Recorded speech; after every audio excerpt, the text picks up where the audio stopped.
Mapagpalang araw po muli sa ating lahat at patuloy na ang kalakasan ng kapayapaan ng Panginoon ay laging sumaatin sa inyong buhay, sa ating mga pamilya, sa ating mga mahal sa buhay. Kamusta na po kayong lahat?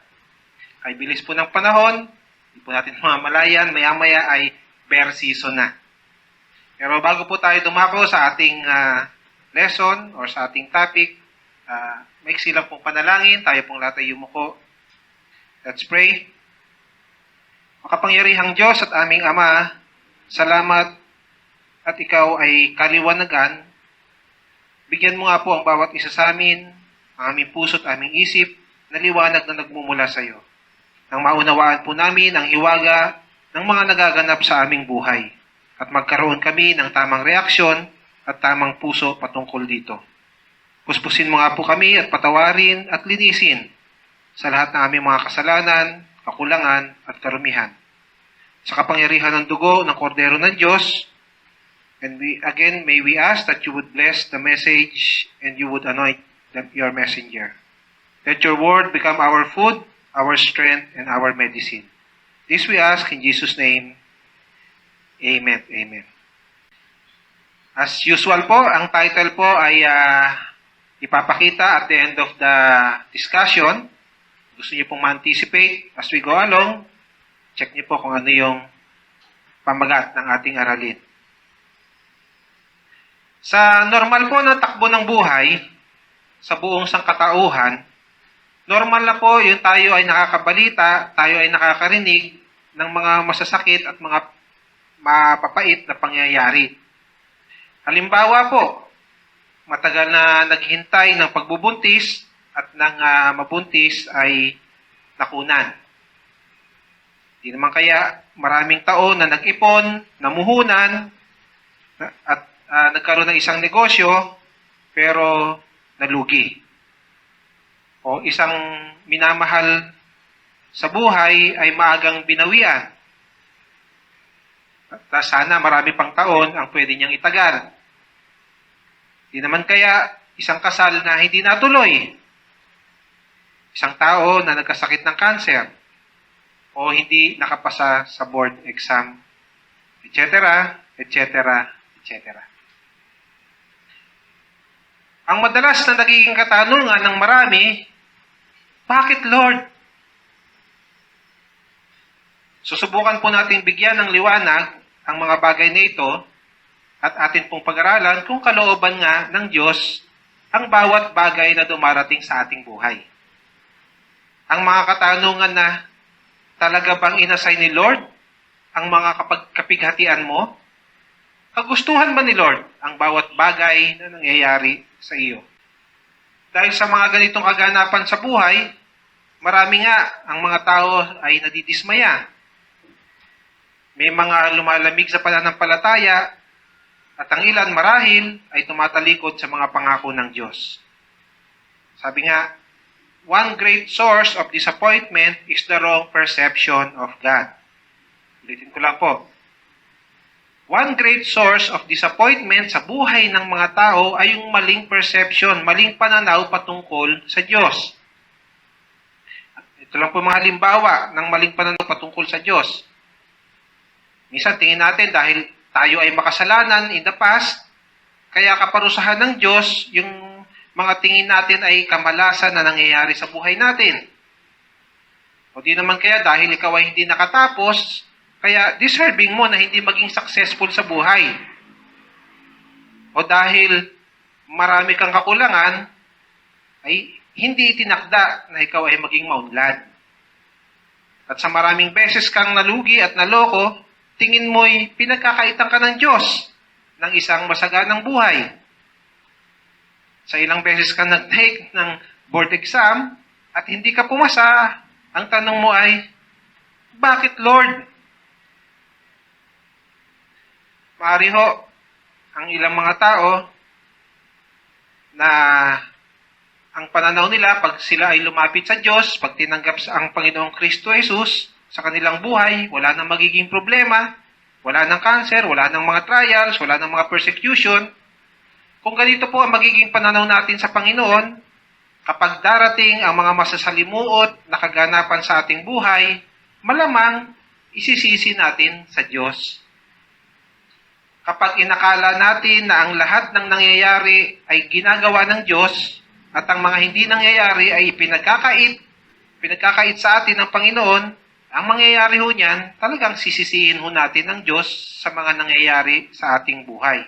At titingin ka sa langit, sabihin mo, bakit, Lord? Ayaw mo ba talaga ako magtagumpay, Panginoon? Talaga bang nakalaan sa akin ang mabigo? Ito pong mga pananaw na ito ay walang katotohanan kung pagbabasihan po natin ang salita ng Diyos, ang Scripture. Hindi po totoo ang ganitong katuruan. Ito po ay maling pananaw patungkol sa Diyos. Kaya nga, yung knowledge po natin about God is very important. Ang lalim ng pagkakakilala natin sa Diyos ay may malaking epekto sa ating buhay, sa ating moral life, sa ating business life, maging sa ating family life. How well you know God will impact your character, will impact your thinking and your decision, and will even impact your words. Para mas maunawaan natin ang mga kaganapan sa buhay, ang mga pangyayari na nagaganap sa ibabaw ng mundong ito, tignan ho natin. There are three great things or three major things that greatly affect us. Ito po ay mga batas na nakatakda at dapat sundin. So, there will be order and balance sa buhay. Number one ho, yung tinatawag na batas ng Diyos or divine law. Ang ikalawa, yung batas ng kalikasan or tinatawag ho nating law of nature.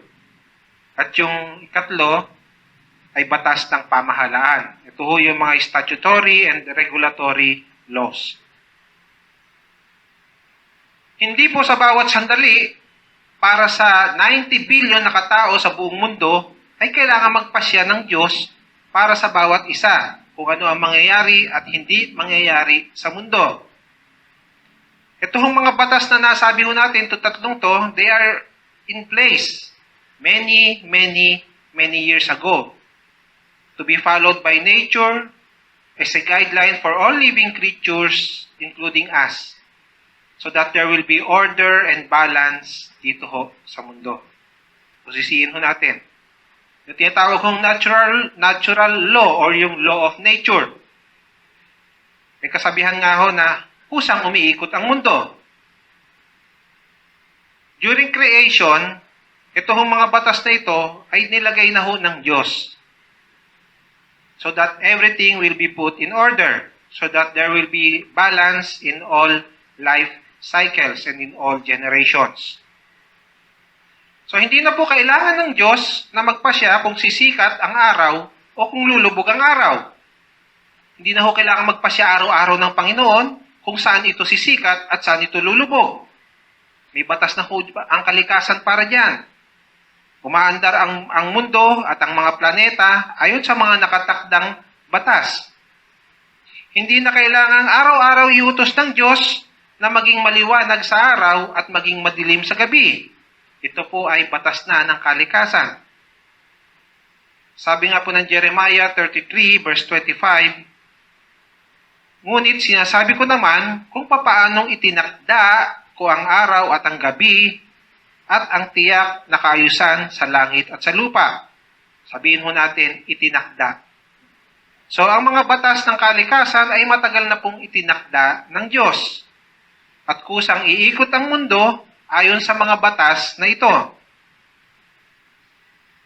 Kung kayo po ay nagpaplano ng inyong kasal at gusto nyo ng garden wedding, at ayaw nyong umulan sa araw na iyon, huwag mong i-schedule sa panahon ng tag-ulan. Tapos pray ka ng pray, Lord, huwag umulan. Law of nature ay nagsasabi po na kapag Hunyo ay maraming ulan. Batas na rin po ng kalikasan na ang bakterya at ang virus ay nakakahawa at pag napabayaan ay nakakamatay. Tulad nga po sa panahong ito na mayroong pandemic, kung ikaw ay kakalat-kalat sa labas, wala kang face mask at hindi ka sumusunod sa mga health protocols, huwag kang magtaka kung sa darating na panahon ay mahawa ka. At huwag ka rin magtatanong ng, bakit, Lord? Under the law of nature, meron din ho tayo tinatawag na law of gravity. Kapag ikaw ay naglalakad, at sa halip na sa kalsada nakatingin, ay sa cellphone ka nakatingin, kapag nakaapa ka ng balat ng saging o ng anumang madulas na bagay at ikaw ay nadulas, hindi na kailangan mag-decide ni Lord kung babagsak ka o hindi. The law of gravity will take its course. Babagsak at babagsak ka. Under the law of nature, meron din yung tinatawag na the law of natural balance. Halimbawa, meron hong minsan nagtanong sa akin na bata, bakit merong palaka? Why did God created yung mga frogs? So, ang palaka ho ay nilikha ng Panginoon. Isa sa kanyang purpose ay para sila yung kakain ng lamok. Dahil sa mga fertilizer at sa mga gamot na nilalagay ho natin sa bukid ngayon, wala ka nang makitang palaka. Kahit na yung mga suso, wala ka na rin makuha. Hindi tulad nung bata pa ako nung araw, nakakapamingwit kami ng palaka sa mga bukid, sa mga palayan, wala ka nang makitang palaka. O di wala na kumakain ng lamok. Kaya ang mga lamok ngayon, carrier sila ng mga sakit, patulad ho ng dengue. Kasi nawala ho yung natural balance. Ang lupa, sinasabi ng law of nature na kapag ito'y nabasa, lalambot. Ang balance ho doon, gumawa ho ang Panginoon ng mga halaman at mga puno para hahawakan ang lupa para hindi ito gumuho sa panahon ng tag-ulan. Ngayon, inubos natin yung puno, inubos natin yung halaman. At ikaw ay nakatira sa gilid ng bundok na kalbo. Tapos dasal ka ng dasal na huwag ka matabunan ng landslide. So either magreforest ka o lumipat ka ng tirahan. Because sooner or later, guguho at guguho ang lupa. Alam niyo ba, nung araw, bihira ho ang baha. Kasi marami pang mga bukid, marami pang mga pananim sa gilid o sa paligid. Pinasimento na natin lahat. Pati nga yung mga kandidato, ang dami mga pangako, pasisimento ko ang inyong daan, pasisimento ko ang inyong bakuran, pasisimento ko ang inyong lugar. At ginawang mga subdivision, yung mga bakanting mga lupa. O, di wala nang maputahan yung tubig. Tapos magtataka tayo, bakit binabaha? Kaya nga sabi ng iba, kapag inabuso ang kalikasan, ito ay maniningil. Kapag hindi nirespeto ang balance of nature, ito ay maniningil pagdating ng araw. Under the law of nature, meron din yung tinatawag na law of healing and regeneration. Tulad doon ng katawan natin, na pagkapagod sa maghapon, kinakailangan po nito ng 6 hanggang 8 oras na tulog para mag-recharge, para bukas malakas ka ulit. Refresh ka ulit. Puyat ka ng puyat. Tapos hihingi mo kay Lord na palakasin ka at huwag kang antukin kinabukasan sa trabaho mo. Ang tawag ko dyan, you're asking for a miracle. Bakit? Dahil gusto mong isuspend ng Diyos ang batas na itinakda niya. Alam niyo ba, maging ang tubig, nagre-regenerate or nagre-recycle lang. Ecclesiastes chapter 1 verse 7, lahat ng tubig ay umuuwi sa dagat, ngunit hindi ito napupuno. Ang tubig ay bumabalik sa batis na pinagmulan upang muling umagos patungong karagatan. Ito po ay sinulat ng pinakamatalinong tao sa buong mundo, si Haring Solomon. Since the creation, not one drop of water has left the earth. Ang tubig sa karagatan, nag-evaporate. May ipon sa ulap. Pupunta sa ibang lugar, iuulan ulit sa mga bundok at sa mga batis, at yung tubig na ito ay siya ring babalik ulit sa karagatan. Nakakatuwa nga, no? Alam mo ni Haring Solomon yung principle ng evaporation. Therefore, the planet sustains itself through non-stop recycling. Nagre-recycle lang ho. May batas na hong nakatakda ho dyan. Ang hangin na ini-exhale ho natin, siya namang ini-intake ng mga halaman. At yung ini-exhale naman nila, Yung carbon dioxide na ini-exhale natin, siya namang ini-intake ng halaman. At yung ini-exhale naman ng halaman na oxygen, siya namang ini-intake natin. So, nagre-recycle lang ho tayo. So, meron ka ng katabing isang halaman, so buhay na ho kayong dalawa. So, it's just recycling. At sabi nga rin daw, ang kamatayan is also a necessary part of the nature's recycling process. Kaya wag ho natin ikasasama ng loob kasi bahagi ho ito ng life cycle. Bahagi rin ho ito ng natural law, yung law of balance. Palagay niyo ho ba anong mangyayari kung yung mga sinauna natin mga ninuno, kung hanggang ngayon ay buhay pa at di namamatay?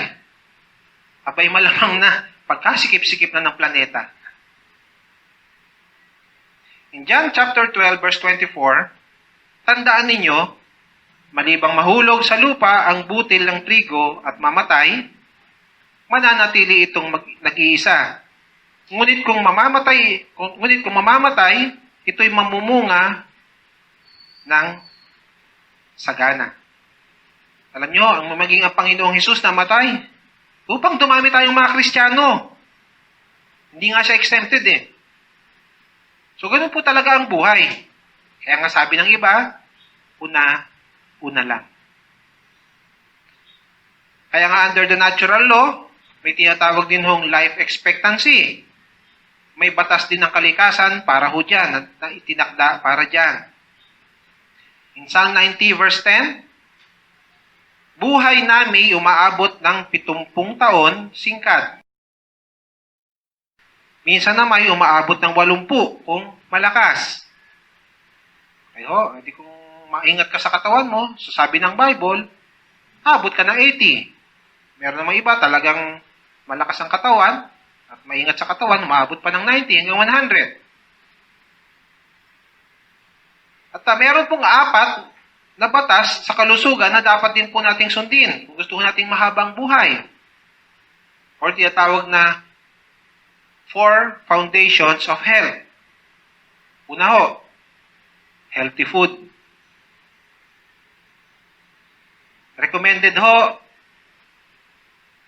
na 30% minimum ng ating ini-intake o ating kinakain ay dapat daw po ay vegetables and fruit.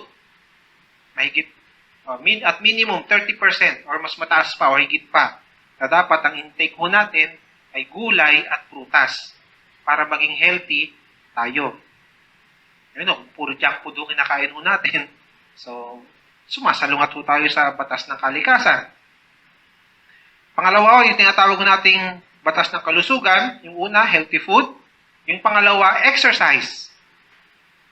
Naniniwala ho ba kayo na mabuti sa katawan ng exercise? Malamang sagot natin ay yes. Ang tanong, nag-e-exercise ka ba? Nag-e-exercise ka ba? Ikatlong foundation ng kalusugan or batas ng kalusugan, enough sleep. You have to have 6 to 8 hours sleep a day. At ang ika-4, hydration. Ang recommended nga ay 8 basong tubig araw-araw. Okay po? At kung hindi natin ito susundin at aabusuhin natin ang ating katawan, huwag tayong magtaka kung 40 o 50 pa lang ang isang tao ay marami ng sakit. Kasi batas ito ng kalikasan, batas ito ng ating katawan. Sinabi na nga, doon sa kaha ng sigarilyo, smoking is dangerous to your health. Hit-hit ka pa rin ng hit-hit ng yosi. Huwag ka magtaka pagdating ng araw, ay tamaan ka ng lung cancer. O kung magkaroon ka ng problema sa paghinga. Kung babae naman at nagbubuntis, huwag ding magtaka kung ang magiging anak mo ay magiging mahina ang resistensya at sakitin.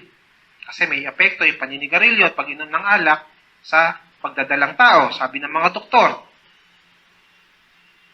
Ecclesiastes 8 verse 8. Kung papaanong hindi mapipigil ng tao ang hangin, gayon din hindi niya mapipigil ang pagdating ng kamatayan.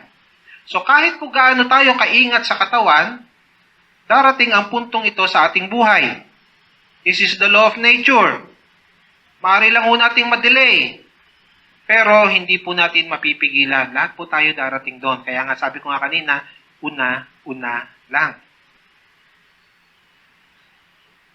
Isa pa ho, under the law of nature, meron ho tinatawag nating law of production, reproduction. Genesis chapter 1, verse 11, during the creation, pagkatapos sinabi ng Diyos, magkaroon sa lupa ng lahat ng uri ng pananim na nagkakabinhi at punong kahoy na namumunga at nangyari ito. So, minsan lang hunilikha ng Diyos, halimbawa, ang puno ng mangga. Pero ginawa ng Diyos na ito ay merong buto upang mag-multiply. Kapag dinagit ng paniki, yung hinog na bunga ng mangga, kinuha ng unggoy o kaya kinain ng tao at itinapon ng buto sa iba't ibang lugar, ito ay darami. At hindi na nilikha ng Diyos ang mangga kailan paman. Isang beses niya lang nilikha ito. So problema na ng mangga na panatilihin niya ang kanyang lahi.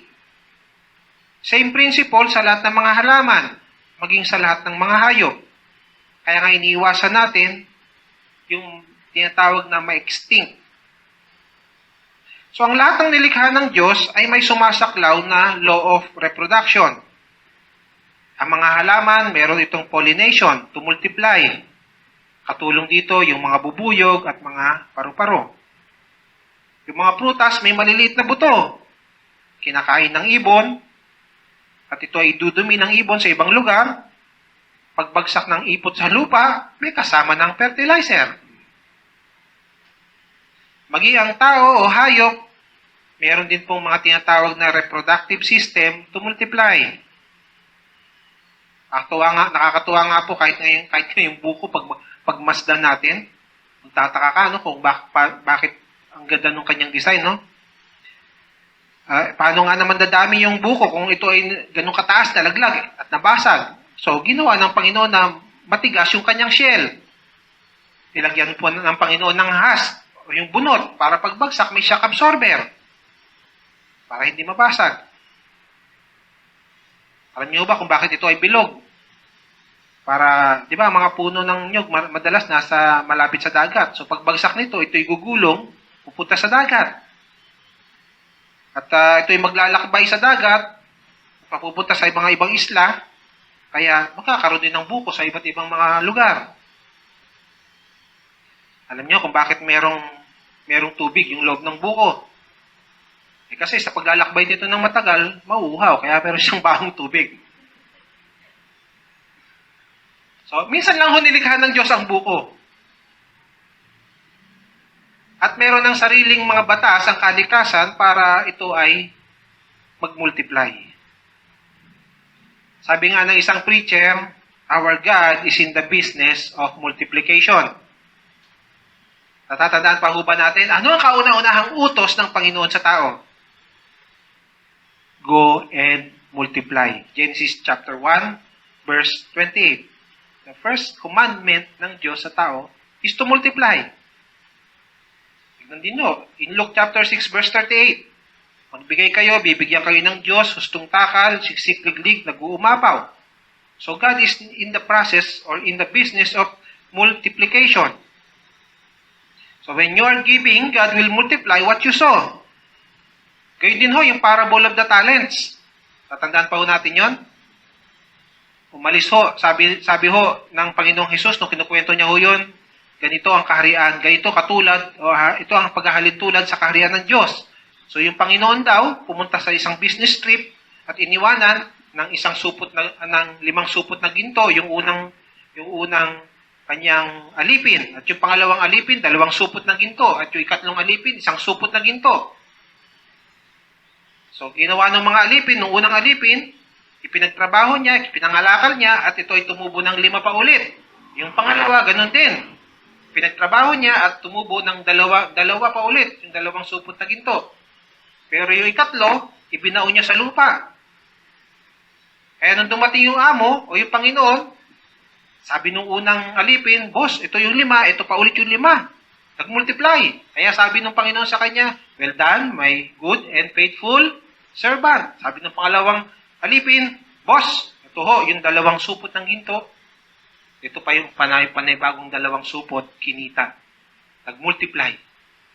Sabi ng Panginoon, "Well done, my good and faithful servant." Yung isa, hinukay niya ulit sa lupa. Siguro sa isip niya, tuwan-tuwa siya.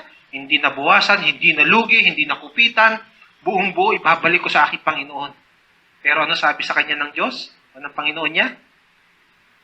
"You wicked servant."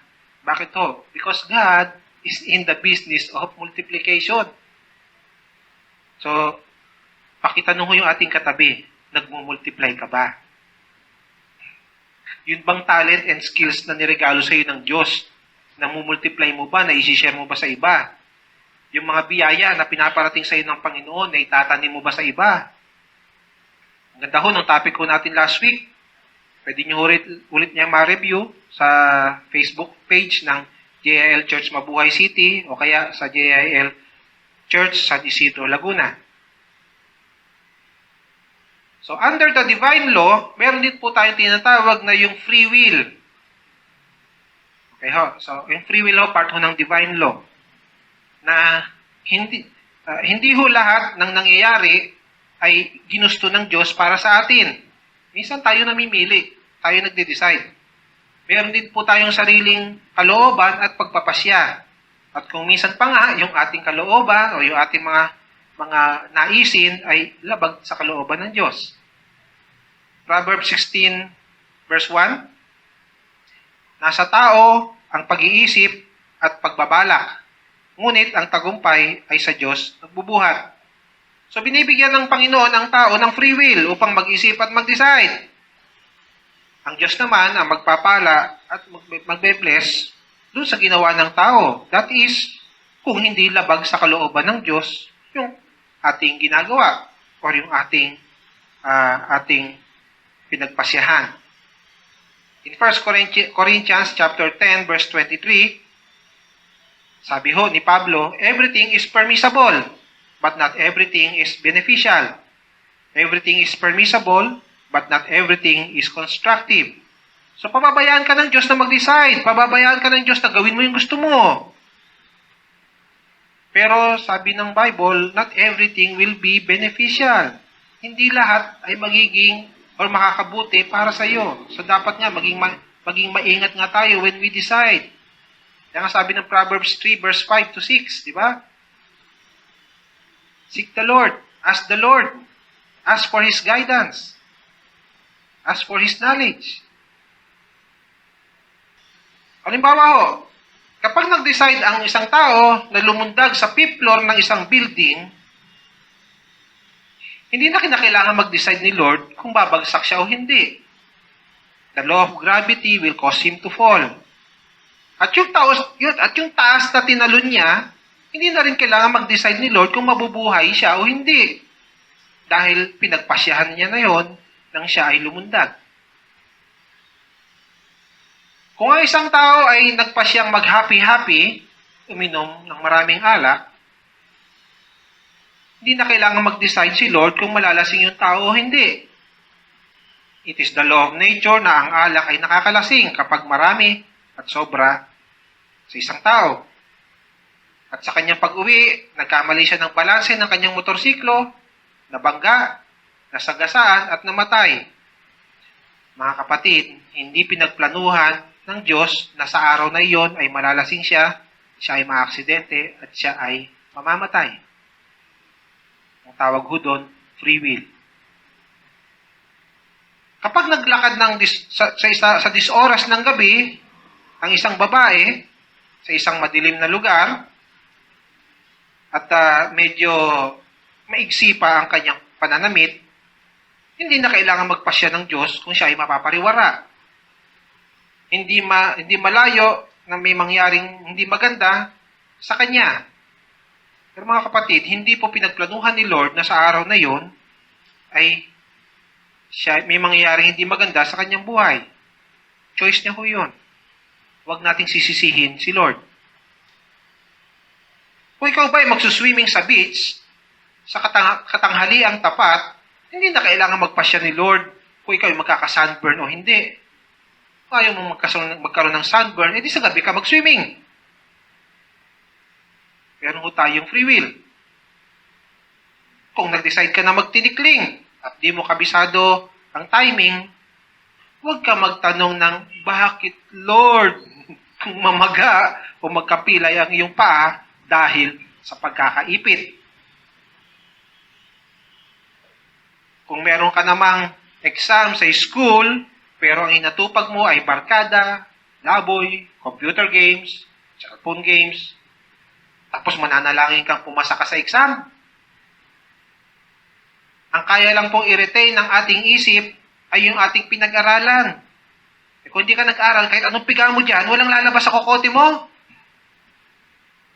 Tapos titingala ka at magtatanong, Lord, ano po ang sagot?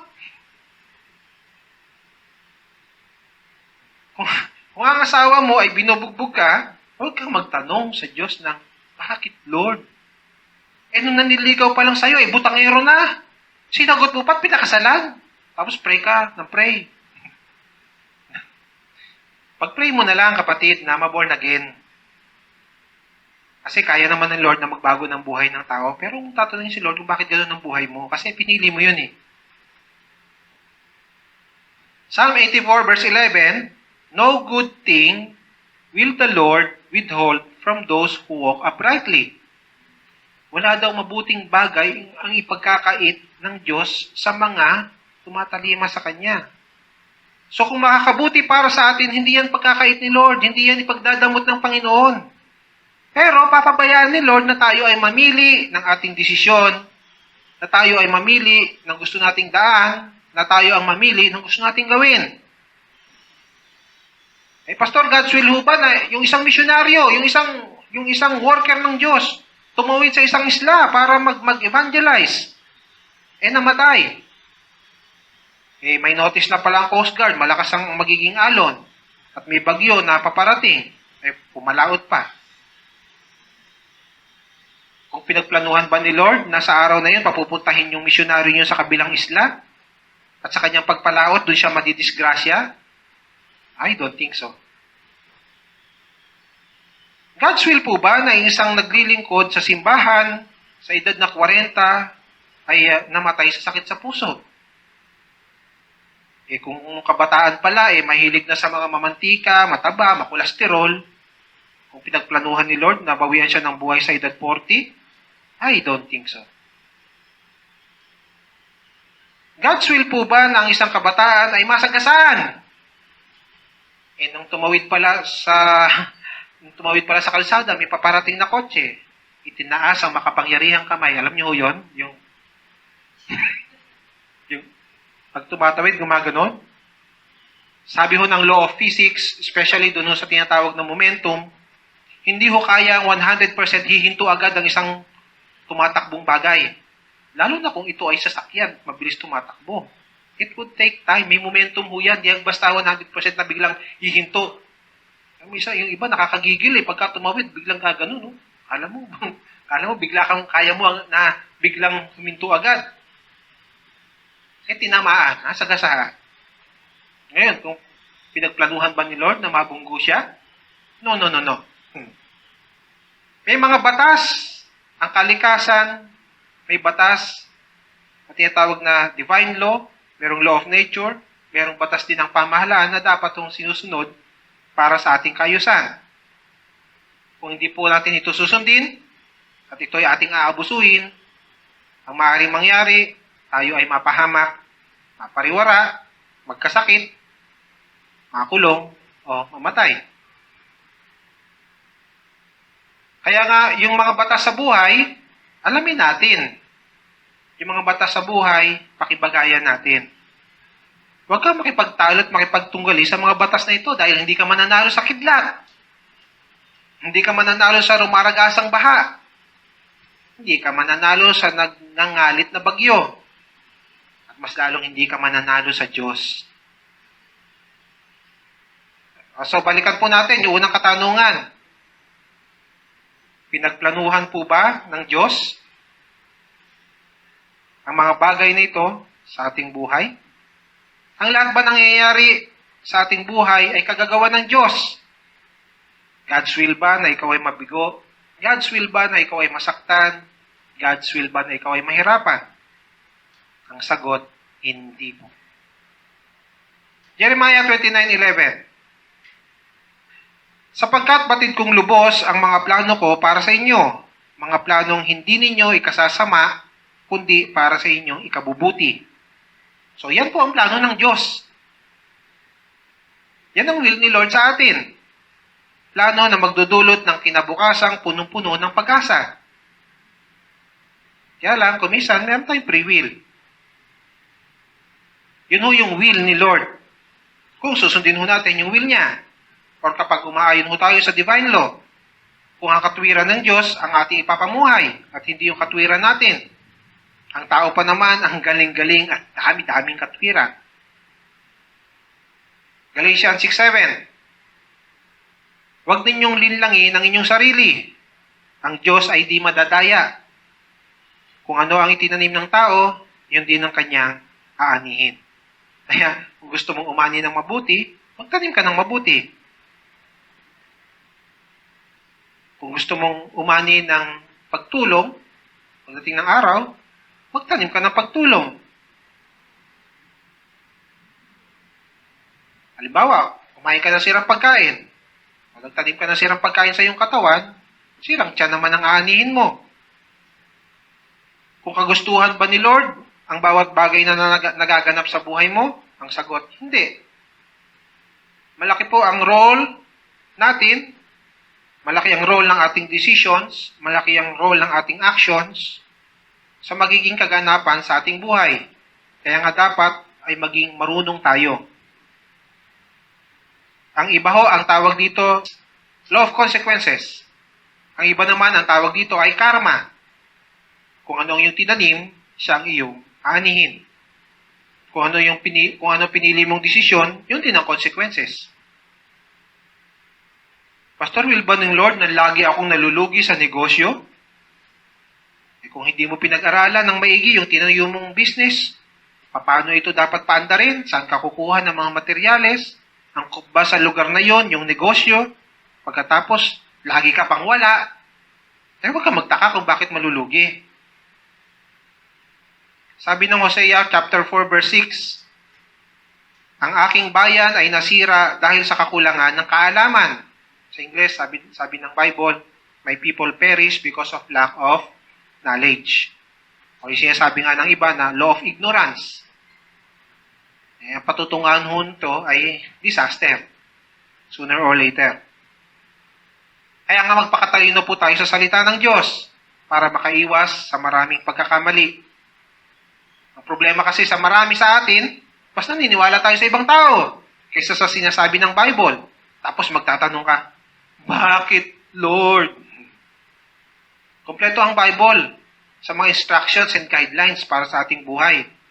Sa kalusugan, sa relationship, sa pag-aalaga at pagpapalaki ng mga bata, sa paghawak ng pera, sa pagpapautang, sa magagandang naisin at plano ng Diyos sa buhay natin, andun na rin ho sa Bible.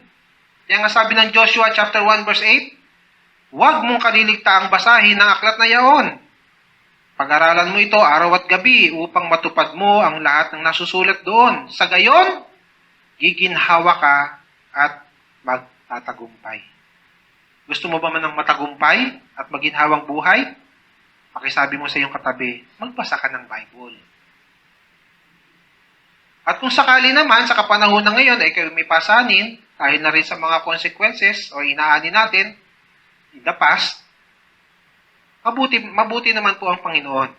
Sabi niya in 1 Peter chapter 5 verse 7, cast all your cares upon Him, for He cares for you. Meron pong Kristo Jesus na napako sa krus upang tubusin tayo sa ating pagkakasala. Nilagod ang kanyang likod para pagalingin tayo sa ating mga sakit. Merong Kristo Jesus na pwede po tayong malapitan at gusto tayong abutin. Merong Diyos na gusto kang iligtas. Merong Panginoon na nais kang pagalingin. Lumapit lang tayo at magtiwala sa ating Diyos. Ang title po ng ating topic for today, Bakit, Lord? Okay po, bakit, Lord? So, bago po tayo manalangin, tayo po muna ay tumayo.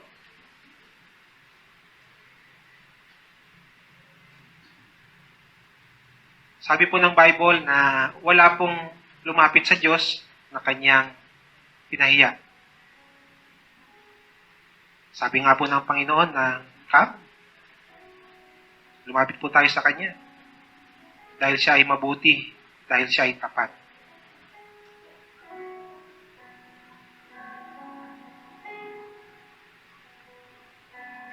Sige po, tayo po muna yung umawit bago tayo manalangin.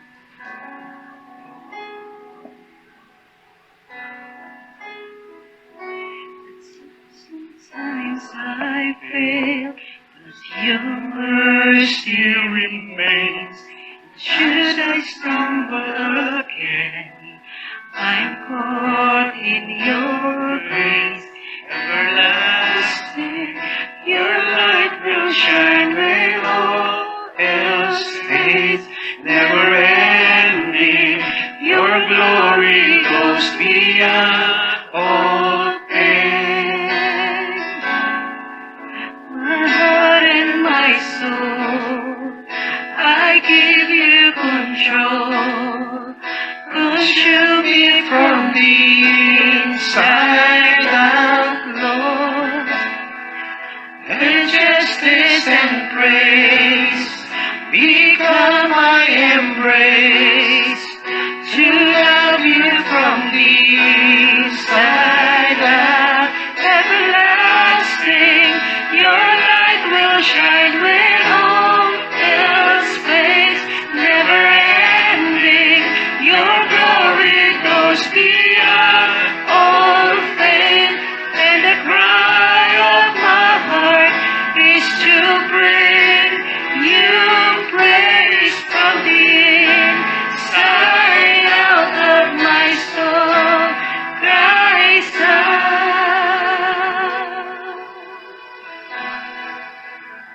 Pwede po tayong lahat ay yumuko, tayong manalangin. Ama namin sa langit, salamat po dahil maganda ang layunin mo para sa bawat isa sa amin.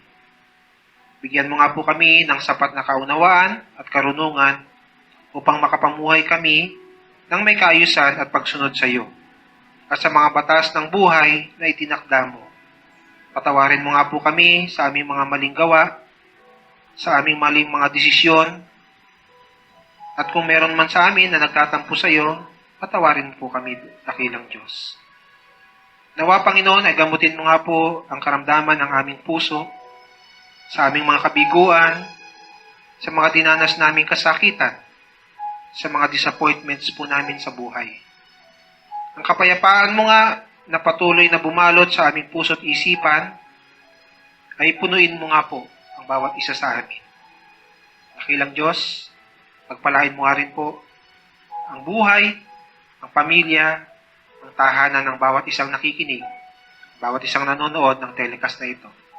Minsan pa muli, sa iyo ang kalwalatian, sa iyo ang kapangyarihan, sa iyo ang kapurihan, sa iyo ang lahat ng pasasalamat, sa pangalan ng aming Panginoong Kristo Jesus, ang lahat ay magsabi ng Amen, Amen. God bless po, and see you again next week.